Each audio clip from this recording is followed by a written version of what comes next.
thank you all for being here, and a huge thank you to all the students, Tomas, Betsy, Kay, and Carly, all the students and community folks who collaborated to make this library guide possible.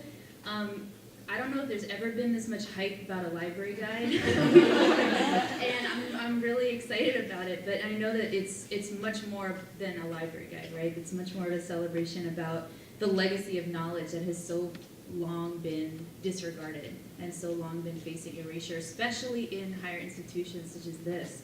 So it's such a blessing to be able to contribute in a way that is meaningful.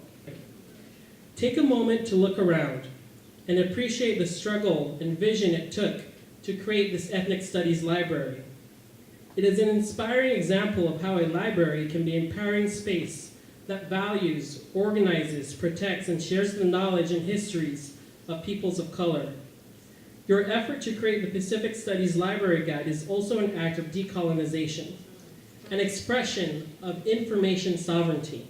That means making reading, making scholarship a lot more accessible, right? And it's not about easy reading, it's about making sure that the pedagogy could sort of align with the new way that we're thinking about our scholarship.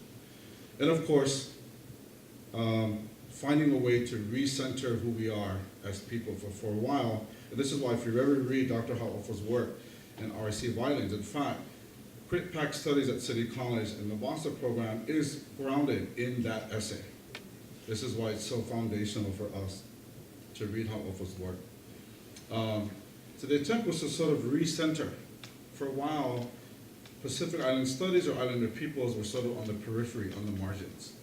This time, students wanted us to center that, to bring that in the middle, right? To bring that to a defined place where students could not only organize, but where students could also be comfortable with themselves and their identity.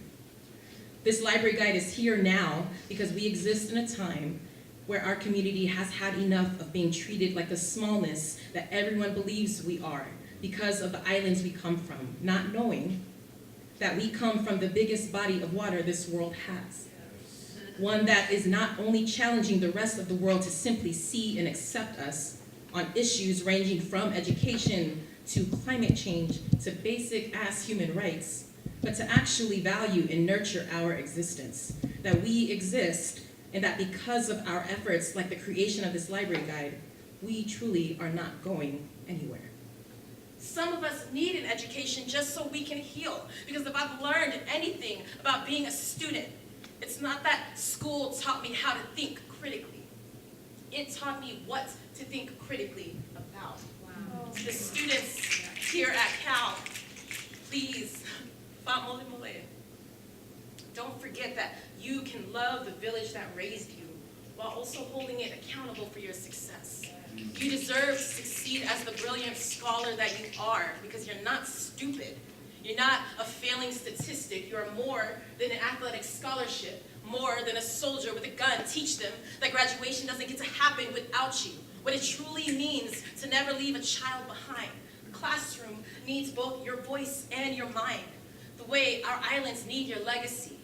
You are the most important family heirloom we have. The reason our people read the stars first. The reason the rest of the world calls us the pioneers of navigation. We've always known what we're destined for as long as you're leading the way. You are the ocean that our islands depend upon for their survival. Education is like healing the wounded, and no one deserves to heal more than you do. Thank you all.